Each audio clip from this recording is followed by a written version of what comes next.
On September 11th, the world changed. I could walk the World Trade Towers blindfold and was so impactful. There was no opportunity for work, and continued to pray for what the Lord had next for me. And I could not find a job. And for the first time in my life, God showed me that I wasn't in charge. I immediately realized, you don't trust God. I could not trust God enough to take that step forward. So here I was, desiring to go deeper in my faith, and yet I really didn't trust God. And that was the beginning of the stripping that God had to do for me to bring me to a point where I was willing to surrender. And that intentional surrender process was to lay before God all of the things that I had built, all of the things that I was putting above Him. And if I had tried to hang on to them, the price would have been very high, because I would have been fighting God to get them back.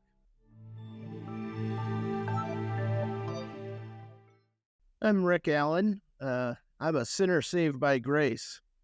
I'm also the chief executive officer of an organization called MedSend, and I've been with MedSend for 15 years. Awesome. And what maybe have you struggled with and placed your hope in other than Jesus since you started following Him? My own skills and my own intellect, my own ability. I have, at various times certainly in my professional life, I've leaned on them.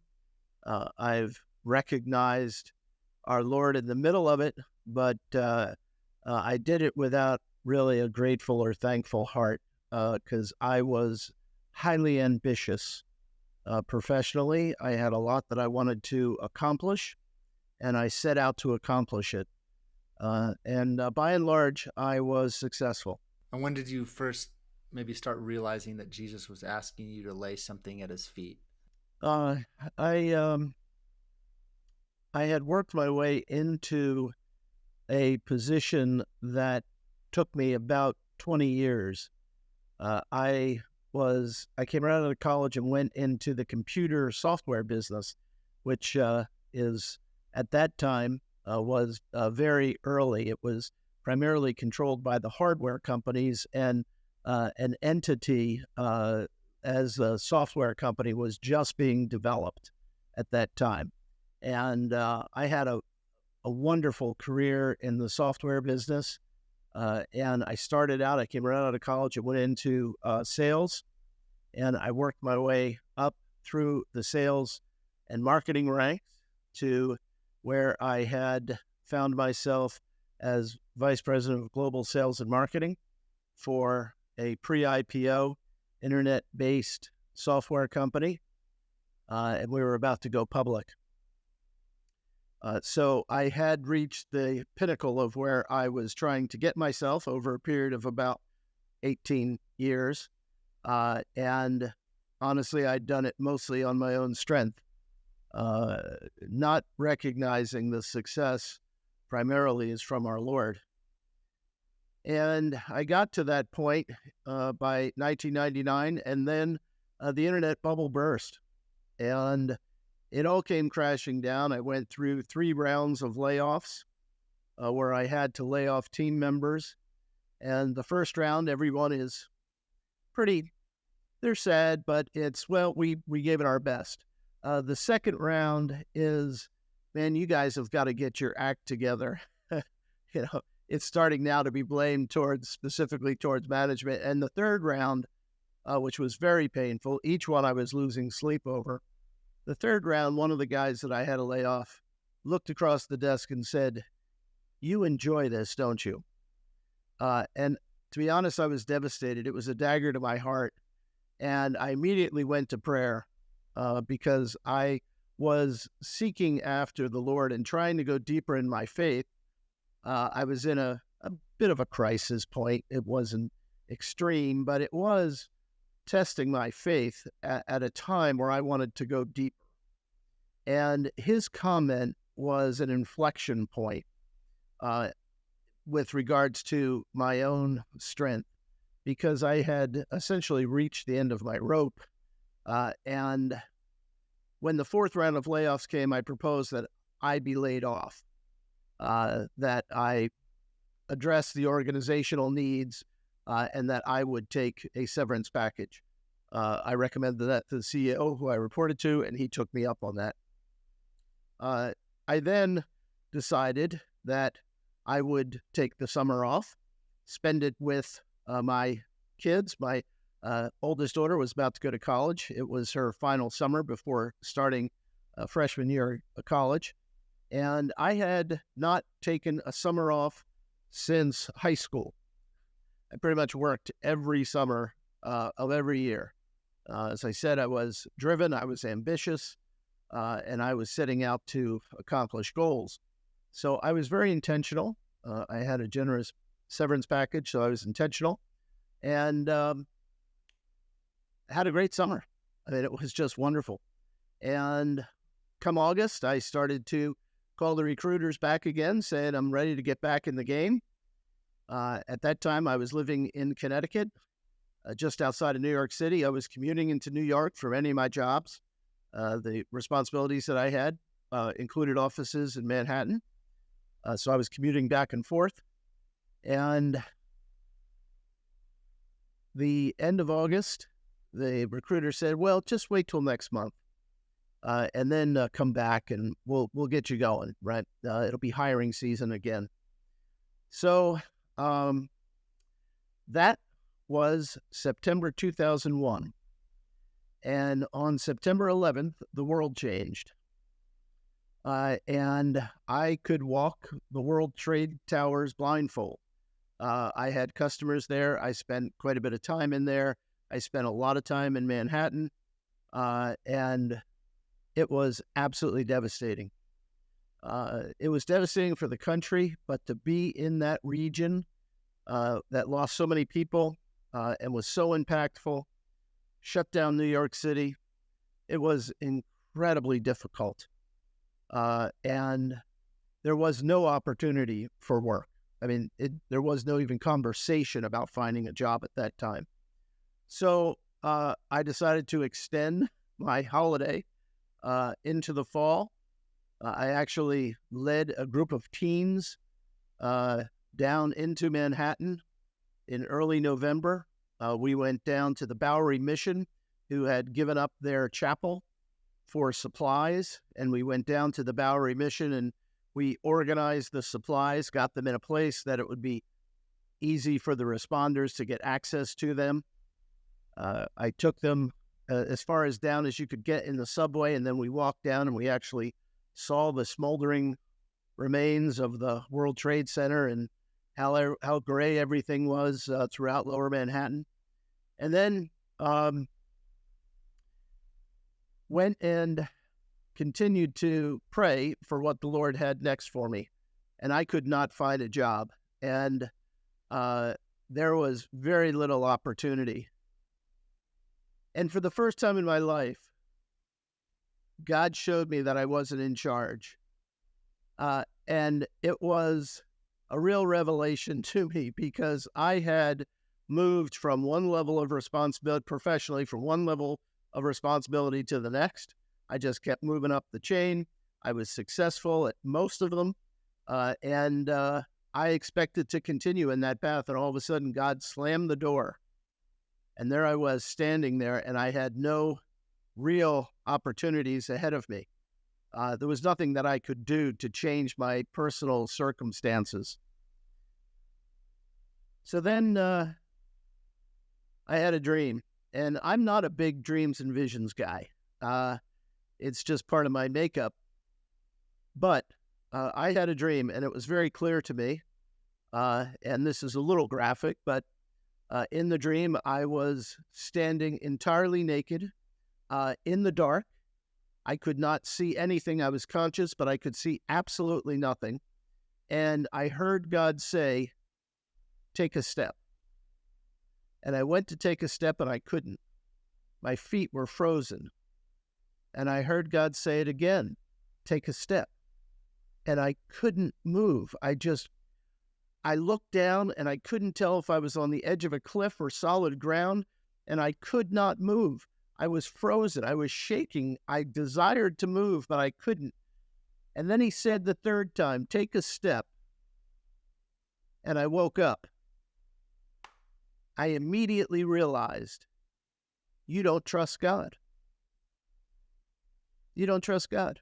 I could not trust God enough to take that step forward. So here I was, desiring to go deeper in my faith, and yet I really didn't trust God. And because of a very difficult and traumatic childhood, I didn't trust anybody. And that was the beginning of the stripping that God had to do for me to bring me to a point where I was willing to surrender. And I went through ultimately what I call an intentional surrender process. And that intentional surrender process was to lay before God all of the things that I had built, all of the things that I was putting above Him. So I basically said, you can take the house. And we lived at a beautiful home on the beach in Fairfield, Connecticut. I said you could take the kids out of private school. I had 4 kids in a private Christian school. You can take the toys. I had plenty of toys, including I like fast cars. And, you can take everything. You can take the career. Everything is yours. But I asked them, don't take one thing from me, please. Don't take my family. And 8 years later, I woke up one day and I was a pastor turning around a broken church, and I was leading a global missions organization.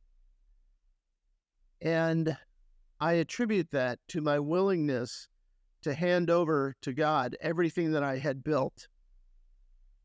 Now, today I tell men to be very careful about that prayer, because what you don't want to do is get halfway in and decide you're not willing to give it up. You renege on your commitment to God, because I will tell you that He stripped me of that house. He stripped me of the toys. He stripped me of the career. I no longer had any of those things.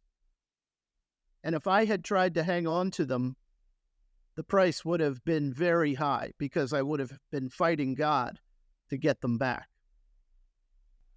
So what kind of challenges and struggles did you run into as you laid control down at His feet, and maybe even some of the possessions down at His feet? God was merciful to me through my surrender process. I really said that I would walk away from the software business that I had built a career in, because I wasn't certain that I could change my behaviors and live a surrendered life in the software business, mostly because I had never done it before. So I wasn't sure that I was capable of it. So I didn't want to go back to the software business, but through circumstances that I won't go into the details, I wound up back in the software business for a period of time, and I was very successful. I filled up our coffers for what happened during the years of unemployment. Refilled the storage grains for what the locusts had eaten, so to speak. So God was very merciful to me. Didn't take away the career immediately. And then it began a process of transition. I became Holy Spirit unsettled, so to speak. I like to say my heart was not settled. So what I attempted to do was to leave the software business and go into a consulting business, helping individuals, primarily in my church, other Christ-centered men who wanted to build Christ-centered businesses. And I came alongside of 2 individuals and were helping them in a consulting capacity. And then one of them was successful, and I stepped away. They didn't need me any longer. And as that happened, I was ending an eldership at one of the larger churches in New England. I was on the elder team when a church who had split came to us and asked if we would help them to revive their church. And we said that we would, as long as you they were willing to come under the authority of our elders, which they did.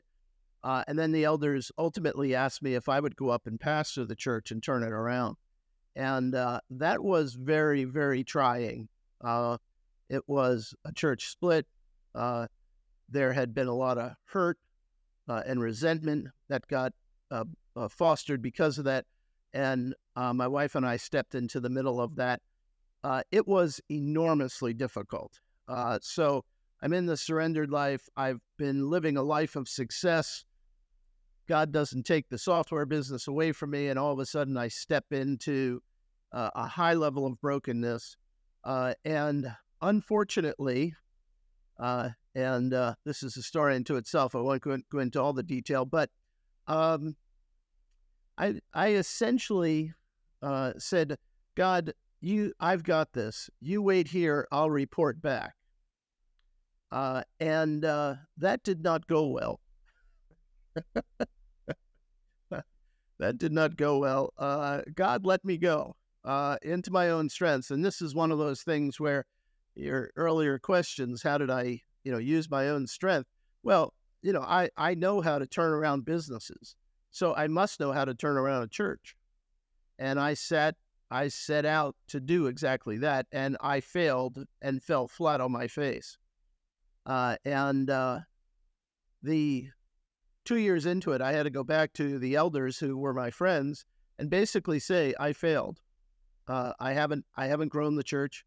I haven't added hardly anybody to the roster. I don't feel the spiritual dynamic that I had hoped to feel. And they gave me the best advice that I could have received. That advice was, stop. Stop doing what you're doing. Stop using your skills to fill in seats. Stop trying to stare at the financial ledger. And anyone who walks through that door, you invest in their spiritual development. You invest in their spiritual life, and let us worry about all the rest. And it was that time that I surrendered the pastoral role back to God, where it should have been the whole time. And within a year, the church was growing, people were coming to faith, and I was baptizing people. It was an amazing turnaround because of the wisdom and discernment of other men to see what I was doing, to recognize it, and to give me godly advice. Stop depending upon my own skills. So as you started laying that control down, one, there was a stepping back into it, but what did you find as you laid control at his feet and submitted that completely? What did you find about his response? What did you find about how your relationship with him progressed? What did that look like? Well, that continues to this very day. That was actually 16 years ago that my wife and I stepped into the pastoral role. It was Father's Day 16 years ago. As I laid it down a couple of years later, and ever since that time, I found that God is faithful. And as I've truly surrendered, and this is daily. This is not something you do and walk away and you're successful. It's a daily surrender. And it's a constant prayerful surrender that says, Lord, show me, don't allow me in my own brokenness to make decisions that affect your kingdom. So I'm still on that journey, the sanctification journey, if you will. I've learned a lot. God's been enormously faithful. I stayed 1 year commuting as a pastor of this church, and then at the same time, I was commuting into New York City and helping a friend turn around another business in New York. That was successful, and I was looking for my next role, and I was praying that I would be able to do it in full-time ministry. I really wanted to transition out of business, and I finally felt like my heart was in the right place, and I was praying to God, if I'm in the right place, lead me to an opportunity to be full time. The church could not afford me full time, so my daughter was home for a summer break from college, as I mentioned, and she got a 2-week engagement filing papers in an office. And one day she had to have an oil change. So my wife dropped her off at work and went back to pick her up so she could get her car. And my wife went inside and she knew the office manager, and she got talking to the office manager and how are things at Project MedSend? And well, we could use some, additional leadership. We're faltering a little bit. And my wife comes back and says, would you ever consider helping Project MedSend? So 15 years ago, this week, I wound up, because of an oil change, stepping into my role at MedSend. I wish I could say that they recognized and identified my incredible skill and giftedness, but it was an oil change. And how has your life changed now that you're able to recognize when control starts to creep up, and you're specifically able to pinpoint that and lay that at his feet and experience and walk in forgiveness for that? Well, there's two elements, and part of it is hard for me to gauge, right? So the first element is I'm getting older, so I'm getting more patient. And they say patience comes with age, and I was never a patient man. I had a job to do, and I wanted to get her done, and I set out to do it. So I'm much more patient, but I hope that patience is grounded in a willingness to wait upon the Lord, to pause and not push forward, not push down doors that he puts up, but rather to wait until the door opens. And that has manifested itself through MedSend. I'm facing a time like that right now.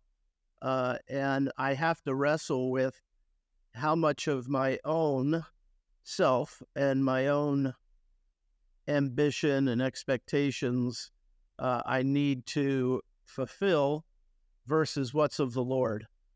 And I try and wait in prayer for him to respond. I've gotten much better at that, but there are times where I feel like, because I'm responsible in a leadership role, that I do have to exert myself and take steps forward that I'm at times very unsure of. But that comes with the role. If you're going to step into this responsibility, you need to be able to take steps sometimes where you're very uncomfortable. Can you describe what it's like to walk in power and love and self-control, rather than walking in a spirit of fear in this area?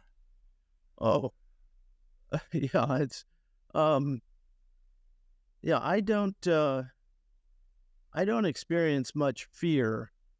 And the way to avoid that is to really believe and trust, which I have had to learn a lot about. I started telling you that I had trust issues. But I have had to learn how to trust the Lord and to hand it to him and be content with outcomes that are not my own. And this is an enormous balance. It's not based on fear. It's more based on responsibility and work unto the Lord, right? So this is an area of my life where I continue to grow in a leadership role, which is how much responsibility do I have to step into any given situation and help to control outcomes versus to just surrender, hand it to the Lord, and allow kind of, I'll say, a natural flow of progression of events.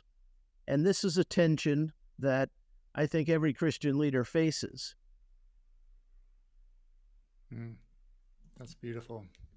Thanks for sharing, Rick. You're welcome. Last question. As we wrap up, can you share who is Jesus to you? That's an awfully big question. Who is Jesus to me? Uh, he's my hope and salvation, right? I mean, those are, I think, kind of a little too much off the cuff, but it's such a big question. Uh, I will say Jesus is my only hope. That, and I'm really honest. It's an honest answer that I see no hope outside of Jesus. I am a broken vessel, fully surrendered. Uh, it's when Jesus turns and says, do you too uh, believe, or do you want to walk away? And it's like, where else do we have to go, Lord? There is no other truth. And essentially, that's where I am at. It's like I have no other place to go. My only hope is in Jesus. Well, it sounds like there's the experience of walking and trusting in yourself and trying to control things on your own and realizing where that leads and the road that leads to. And in your experience versus what it looks like to walk and abide in Christ and follow him and seek him and trust him and allow him to be in control and trust him to do what he wants to do. What doesn't matter what area of your life we're talking about. There's a significant difference between those two directions or pursuits. And a word that you used earlier, fear, defines one of them. When you're doing it in your own strength, you fear that you may not be doing it right. You fear that others may be, breathing down your neck particularly in a competitive, secular world. Versus when you surrender it to God, you have tension. You have to figure out him versus you, and then where's that balance? So that tension doesn't go away, but you don't fear for outcomes. Thank you for sharing, Rick. You're welcome. Been my pleasure. God bless you and those you love.